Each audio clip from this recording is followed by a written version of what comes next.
Covet, chapters 11 to 17. And we're at Iron Mask. It starts with one of my favorite parts so far. It's because Marie and Vin lock eyes across the club. 1,000-yard stare. They feel a spark. And then promptly Marie nopes on out of there. As Marie is trying to nope out of there, Davinia and Vin get into a little spat in the club, and Davinia leaves. But before that, she says a few more things that make me think she is a succubus. Poor Jim. He is desperate to keep this relationship going. But instead, Jim and Vin get into a scuffle with two guys that were harassing Marie. The two guys get thoroughly dealt with and then escorted out of the club by our two romance heroes. Only for Vin to suddenly have a vision about their deaths. I hadn't brought this up yet, but apparently Vin can foretell people's deaths. And while all that is going on outside the club, we have a return of our stalker's POV. Still don't know what his motivation is, or who he is, but those deaths that were foretold got told by him. He's got some issues, and he's dealing with them in a concerning manner. While that is occurring, inside the club, Vin is getting taken care of by Marie. Nursing taken care of, not the other kind. Which is all adorable, and a kind of a slow start for them compared to the dramatically spectacular relationships the brothers had. Unfortunately, the interaction was cut short by the revelation of another one of Vin's curses.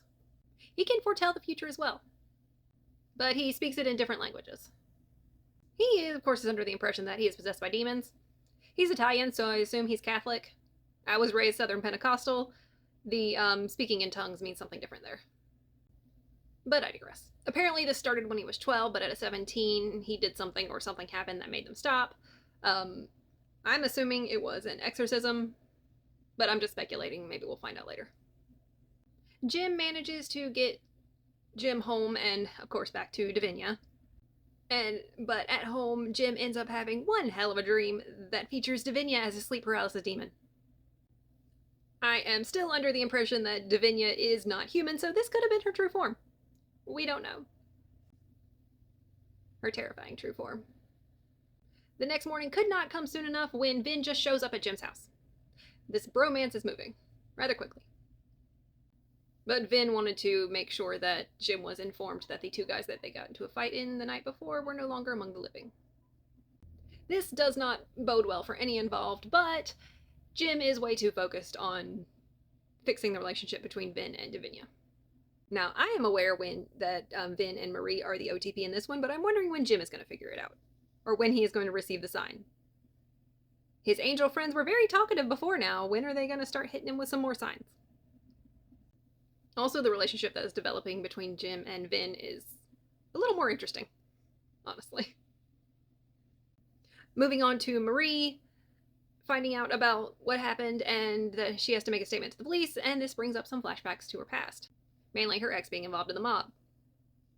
Mainly him having friends that dealt with clients in the building trade.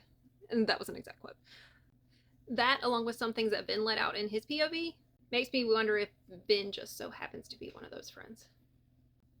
Trez is the one that mainly deals with the cops and gets the heat off of everybody for now. Trez is the best, and the best wingman so far, from what I've seen. And guess what? Detective De La Cruz is leading this investigation. Although he was only mentioned, not seen. And after the whole police fiasco, Marie ends up on a coffee date with Vin. A brunch date? A breakfast date?